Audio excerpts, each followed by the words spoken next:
सारेगामा कारवां mini भक्ति। भगवद गीता अध्याय 2 सांख्य योग। जय श्री कृष्ण। दोस्तों, जीवन तो सब जीते हैं, लेकिन इसको जीने का सही सलीका कितनों को आता है?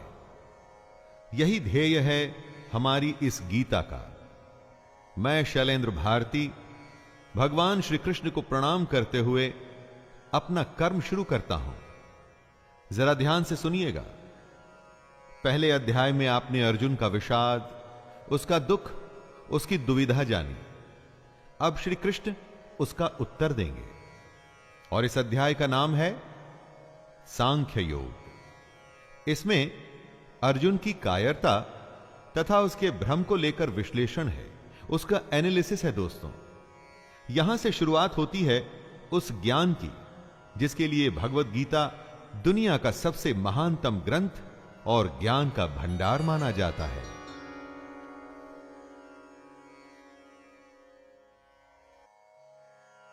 संजय उवाच तं तथा कृपयाविष्टम् अश्रुपूर्णाकुलेक्षणं विषिदन्तमिदं वाक्यम् उवाच मधुसूदनः। संजय कहते हैं, उस प्रकार करुणा से भरे हुए और आंसुओं से पूर्ण तथा व्याकुल नेत्रों वाले शोक युक्त उस अर्जुन को भगवान देखते हैं। अर्जुन दुख से घिरा हुआ है, आशा खत्म हो चुकी है, हिम्मत टूट चुकी है, और ऐसे में कृष्ण उसे समझाना शुरू करते हैं। जहां युद्ध का वर्णन होना चाहिए था, वहां दुख और विषाद का माहौल है। अर्जुन की आंखों में आंसू, मन में निराशा है। यह एक बहुत बड़ी हैरानी की बात थी। धृतराष्ट्र या संजय कोई भी इसकी आशा नहीं कर रहे थे। अर्जुन का दुख देखकर कृष्ण उत्तर देने के लिए तैयार होते हैं। दोस्तों, यही है गीता। अर्जुन या हम सबकी शंका और ईश्वर या कृष्ण का ज्ञान। श्री भगवानुवाच कुतस्त्वाकश्मलमिदं विषमे समुपस्थितम् अनार्यजुष्टमस्वर्ग्यम् अकीर्तिकरमर्जुन। श्री भगवान बोलते हैं, हे अर्जुन, तुझे इस समय असमय में यह मोह किस हेतु से प्राप्त हुआ? क्योंकि न तो यह श्रेष्ठ पुरुषों के द्वारा आचरित है, न स्वर्ग को देने वाला है, और न कीर्ति को करने वाला ही है। युद्ध के समय ऐसी शंका, यह तो असमय है। दोस्तों, इस तरह अपने शत्रु के प्रति मोह दिखाने का काम अर्जुन जैसे योद्धा कैसे कर सकते हैं? अपने कर्म से अगर हम मुंह मोड़कर मोह या किसी और वजह से हताश बैठ जाएं, तो वो ठीक नहीं है। इससे कभी कोई लाभ नहीं होता। क्लैब्यमास्मगमः पार्थ नैतत्त्वयुपपद्यते क्षुद्रं हृदय दौर्बल्यं त्यक्त्वोत्तिष्ठ परन्तप। कृष्ण समझा रहे हैं, हे अर्जुन, नपुंसकता को मत प्राप्त हो। अगर तू युद्ध में आया है तो युद्ध कर, ऐसे डर मत। तेरे जैसे धनुर्धर के लिए यह ठीक नहीं है, सही नहीं कि इस तरह से मन की कमजोरी दिखाओ। दोस्तों, श्री कृष्ण यहां नपुंसकता का अर्थ शक्तिहीनता, कमजोर हो जाना, युद्ध से मुंह मोड़ लेने वाली बात कर रहे हैं। यानी कि जो धर्म कहता है उसके अनुसार कर्म तो करना ही चाहिए। स्वयं को कमजोर मानकर बात को छोड़ देना यह सही नहीं है। बुरे समय में अगर हमें भी जब आशंका सताए, यही बात हमें याद रखनी चाहिए कि मन की दुर्बलता छोड़ हमें सिर्फ उस कर्म के बारे में सोचना चाहिए जो हम करने के लिए आए हैं। अर्जुन उवाच कथं भीष्ममहं संख्ये द्रोणं च मधुसूदन इषुभिः प्रतियोत्स्यामि पूजार्हा वरिसूदन। अर्जुन अपनी शंका के बारे में कहते हैं, हे मधुसूदन, मैं रणभूमि में किस प्रकार बाणों से भीष्म पितामह और द्रोणाचार्य के विरुद्ध लड़ूं, जिनसे मैंने सब कुछ सीखा है, जो मेरे लिए सबसे बड़े हैं, उन पर मैं कैसे बाण चला सकता हूं। दोस्तों, यहां पर अर्जुन का कहना है, उसका संशय है, असल में सुनने में गलत नहीं लगता। अर्जुन जिनकी पूजा करते हुए बड़े हुए हैं, अपने पितामह या अपने गुरु पर वो बाण कैसे चला सकते हैं।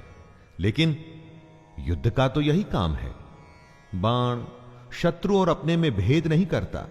जब वो चलता है तो प्राण लेने के इरादे से, जिसे करने में इस वक्त अर्जुन असफल हो रहे हैं। गुरु न हत्वा हि महानुभावान् श्रेयो भोक्तुं भैक्षमपीह लोके हत्वार्थकामांस्तु गुरुनिहैव भुञ्जीय भोगान् रुधिरप्रदिग्धान्। अर्जुन की दुविधा गलत नहीं लगती जब वो ऐसा कहते हैं कि इन महानुभाव गुरुजनों को न मारकर मैं इस लोक में भिक्षा का अन्न भी खाना कल्याणकारक समझता हूं। यहां पर अर्जुन कहते हैं कि इन गुरुजनों को मारकर इस दुनिया में किसी भी तरह का लाभ ले लूं, उसका क्या मतलब है। अपने इन लोगों को मारकर उससे अर्थ और भोग, धन धान्य, ऐश्वर्य, ये सब तो मैं प्राप्त कर लूंगा, परंतु ऐसे भोगों से क्या प्राप्त होगा। दोस्तों, अर्जुन ही नहीं, दुनिया में न जाने कितने लोग ऐसे होते हैं जिन्हें लगता है कि परिवार भी न छूटे और मोक्ष भी प्राप्त हो जाए, परंतु यह तो संभव नहीं। न चैतद्विद्मः कतरन्नो गरीयो यद्वा जयेम यदि वा नो जयेयुः यानेव हत्वा न जिजीविषामस्तेव स्थिताः प्रमुखे धार्तराष्ट्राः। अर्जुन कहते हैं, हम ये भी नहीं जानते कि हमारे लिए युद्ध करना और न करना, इन दोनों में से कौन सा श्रेष्ठ है, अथवा ये भी नहीं जानते कि उन्हें हम जीतेंगे या वे हमको जीतेंगे। और जिनको मारकर हम जीना भी नहीं चाहते, वे ही हमारे आत्मीय धृतराष्ट्र के पुत्र हमारे मुकाबले में खड़े हैं। भविष्य में क्या होगा ये तो कोई भी नहीं जानता। विधि ने क्या विधान लिखा है उसके बारे में किसी को नहीं पता, लेकिन वर्तमान में हम जो करना चाहते हैं उसका निर्णय हमारे हाथ में होता है। हमारे कर्म सिर्फ और सिर्फ हमारे ही हाथ में हैं। तो क्या युद्ध जीतने के लिए अपनों को मारना ठीक है? अपने कर्म को पूरा करने के लिए हमें किस सीमा तक जाना चाहिए और किस सीमा को पार करना चाहिए? कार्पण्य दोषोपहत स्वभावः पृच्छामि त्वां धर्म सम्मूढ़चेताः यच्छ्रेयः स्यान्निश्चितं ब्रूहि तन्मे शिष्यस्तेऽहं शाधि मां त्वां प्रपन्नम्। इसलिए कायरता रूप दोष से उपहत हुए स्वभाव वाला तथा धर्म के विषय में मोहित चित्त हुआ मैं आपसे पूछता हूं कि जो साधन निश्चित कल्याणकारक हो वो मेरे लिए कहिए, क्योंकि प्रभु मैं आपका शिष्य हूं। दोस्तों, कमजोर क्षणों में हम डर जाते हैं, जिससे कंफ्यूजन का भाव हमारे अंदर आता है। अर्जुन ये मान रहे हैं कि वो कंफ्यूज्ड हैं, कायरता का दोष वो अपने ऊपर ले रहे हैं, और तभी तो ये कहते हैं कि श्री कृष्ण मैं आपका स्टूडेंट हूं, आपको सरेंडर करता हूं, मुझे बताइए कि क्या सही है। दुविधा के समय गुरु ही एकमात्र सहारा होता है। दोस्तों, और गुरु के सामने कुछ भी छुपाना नहीं चाहिए। खुलकर अपने हृदय की बात, अपना भय, अपनी शंका, सब कुछ सामने रख देना चाहिए। अगर ऐसा करेंगे तभी तो आपको मार्गदर्शन मिलेगा। नहि प्रपश्यामि ममापनुद्याद्यच्छोकमुच्छोषणमिन्द्रियाणाम् अवाप्य भूमा वसपत्रमृद्धम् राज्यं सुराणामपि चाधिपत्यम्। अर्जुन आगे कहते हैं, जीतने पर उन्हें जमीन मिल जाएगी, धन धान्य मिलेगा, नाम होगा, लेकिन इन सब के मिलने के बाद उनका यह दुख कम नहीं होगा जो उन्हें अभी महसूस हो रहा है। यही बात है दोस्तों, जब अपनों का दुख सताता है तो किसी भी तरह का लाभ आराम नहीं देता। और उससे भी बड़ी बात, अगर आप शोक में हैं, दुख में हैं, तो जब तक उस दुख को दूर नहीं करेंगे, उसकी वजह ढूंढ नहीं लेंगे, उसका उपाय नहीं ढूंढ लेंगे, दुनिया का कोई भी सुख आपको आराम नहीं दे पाएगा। संजय उवाच एवमुक्त्वा ऋषिकेशं गुडाकेशः परन्तप न योत्स्य इति गोविन्दम् उक्त्वा तूष्णीं बभूवः।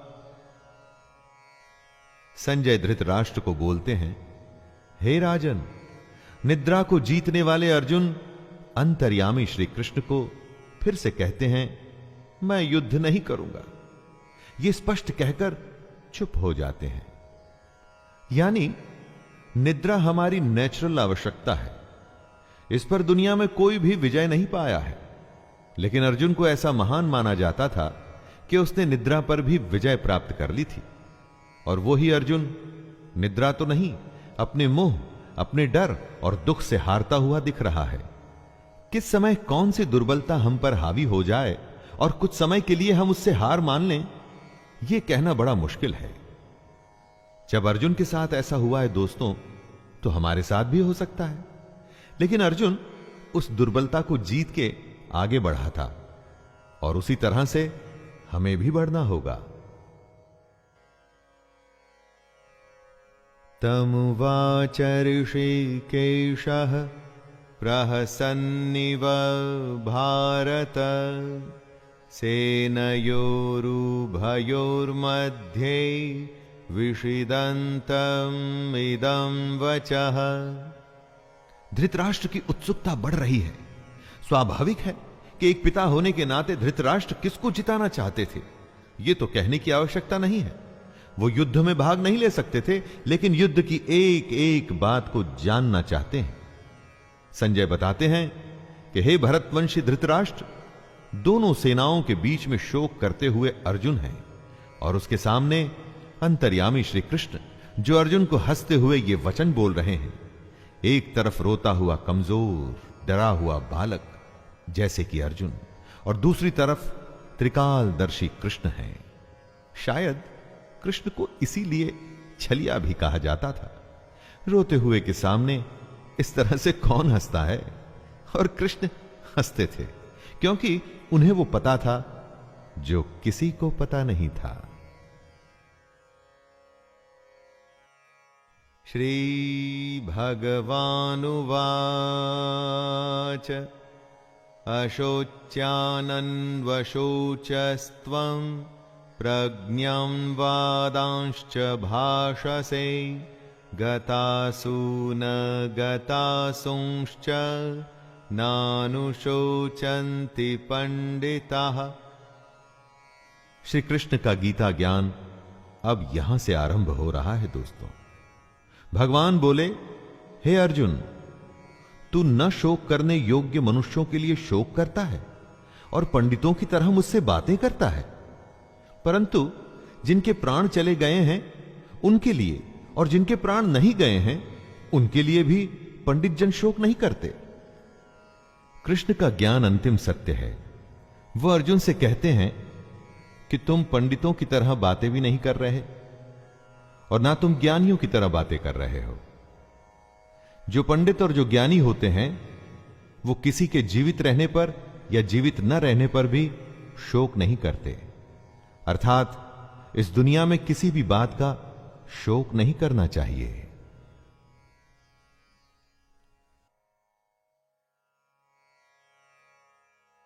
न त्वैवाहं जातु नासं न त्वं नेमे जनाधिपः न चैव न भविष्यामः सर्वे वयमतः परम।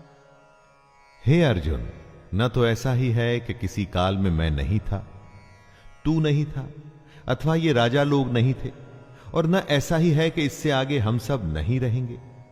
ऐसा कोई समय नहीं था अर्जुन, जब अर्जुन नहीं था, कृष्ण नहीं था, बाकी के राजा नहीं थे। हम आते हैं और जाते हैं, फिर से आते हैं, समय का खेल चलता रहता है। अब यह बात अर्जुन या हमारे जैसे दुनियादारी में फंसे लोगों के लिए समझना या समझाना बहुत मुश्किल है दोस्तों, और इसी में से कृष्ण हमें बाहर निकालना चाहते हैं। काल का फेर, जी हां, काल का फेर तो चलता ही रहता है। हर काल में हमारे जैसे, अर्जुन के जैसे और कृष्ण के जैसे लोग होते हैं। आने वाले समय में भी हम तीनों होंगे और ऐसा ही खेल फिर से होगा। देहिनोऽस्मिन् यथा देहे कौमारं यौवनं जरा तथा देहान्तरप्राप्तिर्धीरस्तत्र न मोह्यते। कृष्ण जीवन का खेल समझाते हुए कहते हैं, जैसे जीवात्मा की इस देह में बालकपन, जवानी और वृद्धावस्था होती है, वैसे ही अन्य शरीर की प्राप्ति होती है।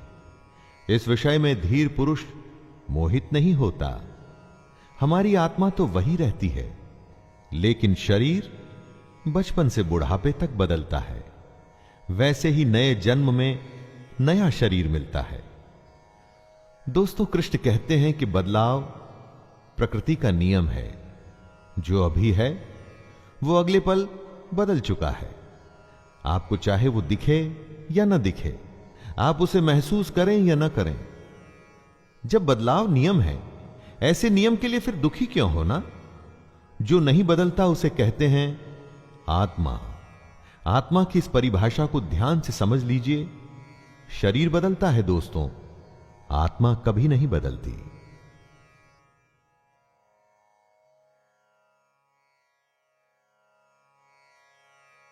मात्रा स्पर्शास्तु कौन्तेय शीतोष्ण सुख दुःखदाः आगमापायिनो नित्यास्तांस्तितिक्षस्व भारत। हे कुंती पुत्र, सर्दी, गर्मी और सुख दुख को देने वाले इंद्रिय और विषयों के संयोग तो उत्पत्ति, विनाशशील और अनित्य हैं। इसलिए हे भारत, उनको तू सहन कर। जिन्हें हमारी इंद्रियां महसूस करती हैं, वो सर्दी, गर्मी या सुख दुख आते जाते रहते हैं, हमेशा नहीं रहते। हमारे सेंसेस और उनके विषयों से जुड़ करके हमें भूख, नींद, सुख, दुख, सुकून, बेचैनी जैसे फीलिंग्स आती हैं। लेकिन ये सब हमारे शरीर से जुड़ी बातें हैं जो खत्म होने वाली हैं। सारी की सारी खत्म होने वाली हैं, परंतु जो खत्म नहीं होता उसे कहते हैं आत्मा।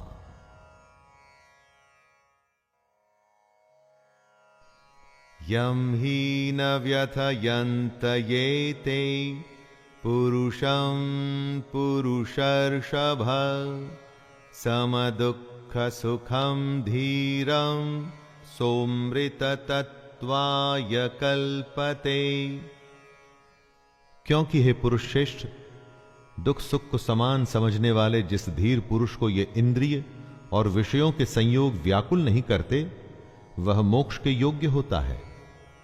सुख दुख जो बराबर समझे, दोनों हालत में एक जैसा रहे, वही जीवन में आगे बढ़ता है।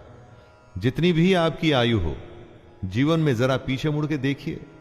न जाने कितनी बार आप सुख दुख से बीते होंगे। कभी बेतहाशा खुशी हुई होगी, किसी के जाने या बेहद बड़े नुकसान पे शायद आप फूट फूट के रोए भी होंगे।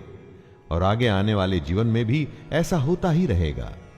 ज्ञानी इस बात को जानते हैं कि ऐसे सुख दुख तो आते जाते रहते हैं। एक ही भाव कभी रुक के नहीं रहता। नासतो विद्यते भावो न भावो विद्यते सतः उभयोरपि दृष्टोऽन्तस्त्वन्नयोस्तत्त्वदर्शिभिः। कृष्ण कहते हैं कि असत वस्तु की तो सत्ता नहीं है और सत का अभाव नहीं है। इस प्रकार इन दोनों का ही तत्वज्ञानी पुरुषों द्वारा देखा गया है। दोस्तों, जो झूठ है उसका कोई मूल्य नहीं, मूल्य सिर्फ सच का ही है। समझदार लोग इस बात को समझते हैं। जिसका आना जाना लगा रहे उसके लिए कोई क्या शोक करे। सुख गया तो दुख दरवाजे पर आने के लिए बिल्कुल तैयार खड़ा है। एक के लिए दुख करेंगे तो आने वाली अच्छी खबर के लिए जल्द ही खुश ही होना पड़ेगा। लेकिन अगर आप ज्ञान को समझें तो पाएंगे कि ये दोनों भाव झूठे हैं। इनका कोई मूल्य नहीं। मूल्य है तो सिर्फ आत्मा का, जो निरंतर है और सिर्फ वही सच है।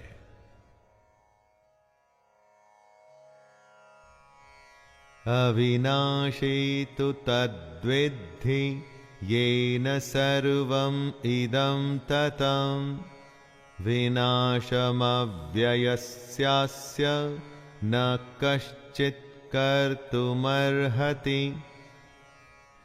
नाश रहित तो तू उसको जान जिससे ये संपूर्ण जगत दृश्य वर्ग व्याप्त है। इस अविनाशी का विनाश करने में कोई भी समर्थ नहीं है।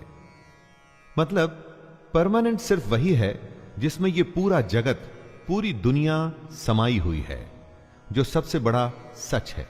बाकी सब कुछ आता जाता रहता है। सिर्फ ये सच्चाई ही हमेशा के लिए है। इस बात को समझने में डिफिकल्टी आ सकती है। ऐसा भी लग सकता है कि समझ नहीं आई, लेकिन इसको समझे बिना कोई हल भी तो नहीं है। हमारी आत्मा ही दुनिया की सबसे बड़ी सच्चाई है। यही आत्मा हमारे भीतर है, और जब यह आत्मा बाहर है तो पूरी दुनिया जो हमें दिखती है ना, वो भी इसी में समाई हुई है। अंतवंत इमे देहा नित्यस्योक्ताः शरीरिणः अनाशिनो प्रमेयस्य तस्माद्युध्यस्व भारत। सबसे बड़ी सच्चाई है हमारी आत्मा, जो मरती नहीं। बाकी सब कुछ हमारा शरीर या हमारे भाव हैं जो मर जाते हैं। कृष्ण कहते हैं, हे भरतवंशी अर्जुन, तू युद्ध कर, क्योंकि ये आत्मा अमर है, इसका मरना संभव नहीं। इसीलिए इसे सबसे बड़ी सच्चाई कहा गया है। महापुरुष इसी ज्ञान, इसी आत्मा को समझने में अपना पूरा जीवन संन्यास में, समाधि में, ध्यान में बिता देते हैं। कृष्ण का कहना है कि शरीर नाशवान है और आत्मा अमर है, और वही सच्चाई है, तो शोक किस बात का करना। य एनं वेत्ति हन्तारं यश्चैनं मन्यते हतम् उभौ तौ न विजानीतो नायं हन्ति न हन्यते। जो इस आत्मा को मारने वाला समझता है तथा जो इसको मरा हुआ मानता है, वे दोनों ही नहीं जानते सच्चाई को, क्योंकि ये आत्मा वास्तव में न तो किसी को मारती है और न किसी के द्वारा मारी जाती है। अर्थात आत्मा सिर्फ होती है, उसका होना ही सच है, बाकी कुछ नहीं। यह तो अज्ञान ही है जो हमें यह सोचने पे मजबूर करता है कि हमने किसी को मार दिया या हम मार देंगे। लोग अपने अहंकार में ऐसा समझते हैं कि वे बहुत कुछ कर सकते हैं या बहुत कुछ कर चुके हैं। यह सिर्फ उनकी नादानी है। अज्ञानता है।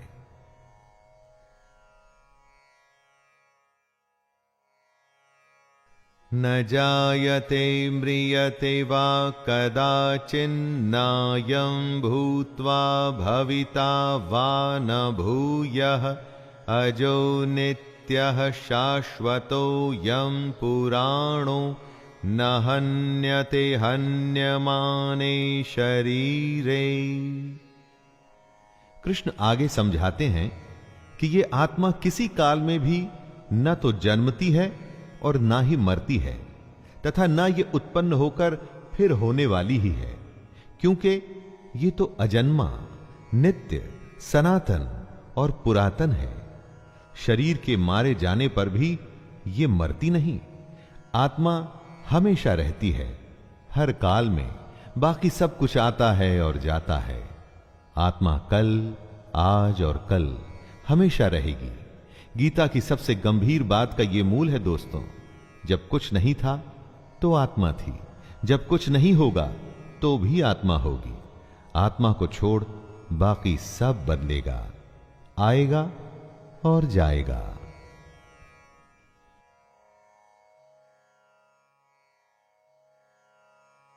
वेदा विनाशिनं नित्यं य एनमजमव्ययम् कथं स पुरुषः पार्थकं घातयति हन्तिकम्। हे पृथापुत्र अर्जुन, जो पुरुष इस आत्मा को नाश रहित, नित्य, अजन्मा और अव्यय मानता है, वह पुरुष कैसे किसको मरवाता है और कैसे किसको मारता है? जो इस बात को समझता है कि आत्मा ही सबसे बड़ा सच है, वो किसी को कैसे मार सकता है या कैसे मरवा सकता है? इस बात को समझने का मतलब है कि ब्रह्म रूपी सच को समझना, ब्रह्म को समझना। सच से अधिक हम झूठ को महत्व देते हैं, आत्मा से अधिक हम पार्थिव शरीर को। पार्थिव शरीर जो मिट्टी से बना है और अग्नि में जल के उसी में मिल जाएगा और फिर से मिट्टी हो जाएगा। महत्व हमें देना है अपनी आत्मा को, जो हमेशा थी और हमेशा रहेगी। वासांसि जीर्णानि यथा विहाय नवानि गृह्णाति नरोपराणि तथा शरीराणि विहाय जीर्णान् यन्यानि संयाति नवानि देहि। जैसे मनुष्य पुराने वस्त्रों को त्याग कर दूसरे नए वस्त्रों को ग्रहण करता है, वैसे ही जीवात्मा पुराने शरीरों को त्याग कर दूसरे नए शरीरों को प्राप्त होता है। मतलब आत्मा को छोड़ बाकी सब कुछ बदलता है, एकदम वैसे ही जैसे हम कपड़े बदलते हैं। पुराने कपड़े के फट जाने पर, उसके धागे धागे अलग हो जाने पर उसे छोड़ दिया जाता है। वैसे ही अलग अलग कारण से जब मृत्यु होती है और शरीर रहने लायक नहीं रहता, तब आत्मा उसे छोड़कर दूसरे शरीर में चली जाती है। शरीर की आयु होती है, परंतु आत्मा की नहीं। जब देह की आयु पूरी हो जाती है तो उसकी सांसें रुक जाती हैं और आत्मा अपने एक घर को छोड़कर दूसरे घर में जाती है।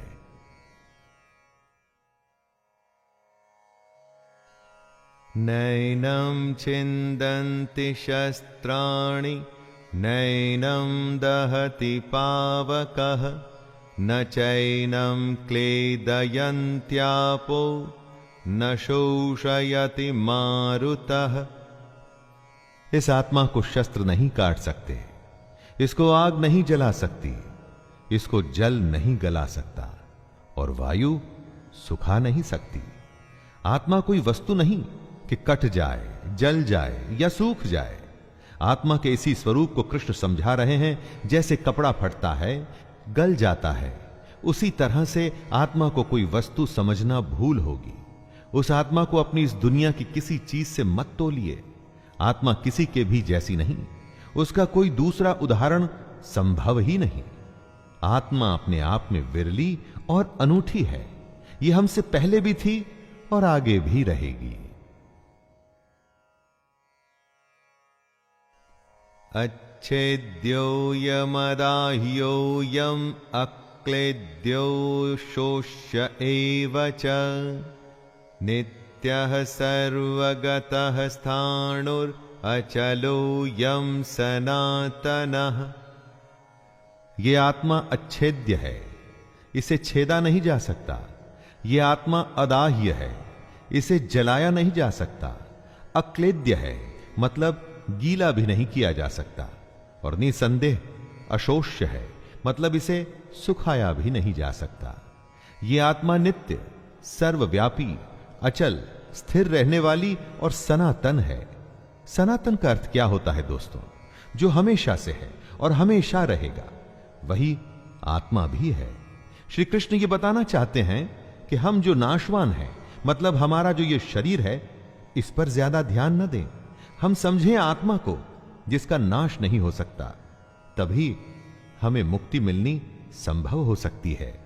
वरना मोह और दुविधा में हम हमेशा फंसे रह जाएंगे, जैसे कि अभी अर्जुन फंसा हुआ है और अपना कर्म करने को तैयार ही नहीं।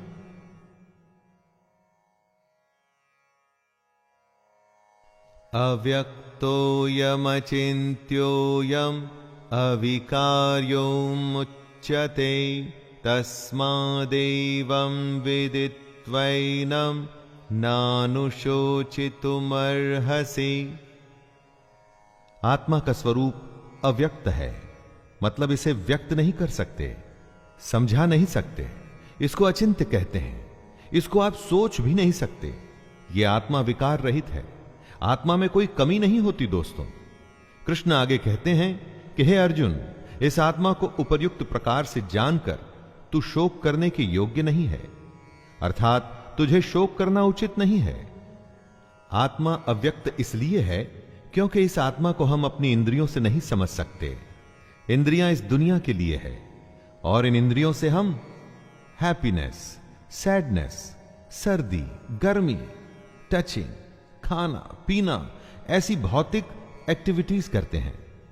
आत्मा इन सब से परे है। अथ चैनं नित्यजातं नित्यं वा मन्यसे मृतं तथापि त्वं महाबाहो नैवं शोचितुमर्हसि। आत्मा का ये ज्ञान कृष्ण अर्जुन को इसलिए दे रहे हैं कि वो जिनके लिए शोक कर रहा है वो व्यर्थ है। कृष्ण समझाते हैं कि हे अर्जुन, यदि तू इस आत्मा को जन्म लेने वाली तथा सदा मरने वाली मानता है, तो हे महाबाहो, तू इस प्रकार शोक करने के योग्य नहीं है। दोस्तों, अगर अर्जुन आत्मा को जन्म लेने वाला और मरने वाला समझता है, तो भी शोक करने का कोई अर्थ नहीं है। अगर अर्जुन आत्मा को शरीर की तरह ही जन्म लेने वाला और मरने वाला समझता है, तो भी युद्ध में मरने वालों के लिए शोक करने का कोई मतलब नहीं। जातस्तहि ध्रुवो मृत्युर्ध्रुवं जन्म मृतस्य च तस्मादपरिहार्येऽर्थे न त्वं शोचितुमर्हसि। कृष्ण कहते हैं कि हे अर्जुन, अगर तुम ये मानते हो कि जन्मे हुए की मृत्यु निश्चित है और मरे हुए का जन्म निश्चित है, तो इससे भी इस बिना उपाय वाले विषय में तुम्हें शोक करने का कोई हक नहीं है। जन्म और मृत्यु तो जुड़े हैं एक के बाद दूसरे का होना, तो फिर शोक क्यों करना? जिसका जन्म हुआ उसका अंत तो निश्चित है, और अगर आत्मा ने जन्म लिया है तो उसका मरना भी निश्चित है। कृष्ण यहां यह कह रहे हैं कि न जाने कितनी ही बार हम उन बातों के लिए शोक करते हैं जिसका होना तय है। यह समझदारी नहीं है। जो तय है वो होगा ही, और जो होगा ही, तो उसके लिए शोक करके अपने आप को कमजोर या दुर्बल बनाने की क्या आवश्यकता है? अव्यक्तादीनि भूतानि व्यक्तमध्यानि भारत अव्यक्तनिधनान्येव तत्र का परिदेवना। हे अर्जुन, संपूर्ण प्राणी जन्म से पहले अप्रकट थे और मरने के बाद भी अप्रकट हो जाने वाले हैं, केवल बीच में ही प्रकट है। फिर ऐसी स्थिति में शोक क्या करना? हमारा होना, किसी का भी होना, उनके जन्म और मृत्यु के बीच में होता है, तो फिर शोक किसके लिए करना? अचानक से एक जन्म होता है, जब कोई नहीं था तो वो एक नया खिलखिलाता हुआ नया जीवन आता है, खुशियां लिए हुए, लेकिन उसके साथ ही किसी के जाने की भी तैयारी शुरू हो गई है। ऐसा तो हो नहीं सकता कि हम अच्छे को स्वीकार करें और बुरे के लिए शोक मनाते रहें। जीवन के सच को हमें मानना पड़ेगा। आश्चर्यवत् पश्यति कश्चित्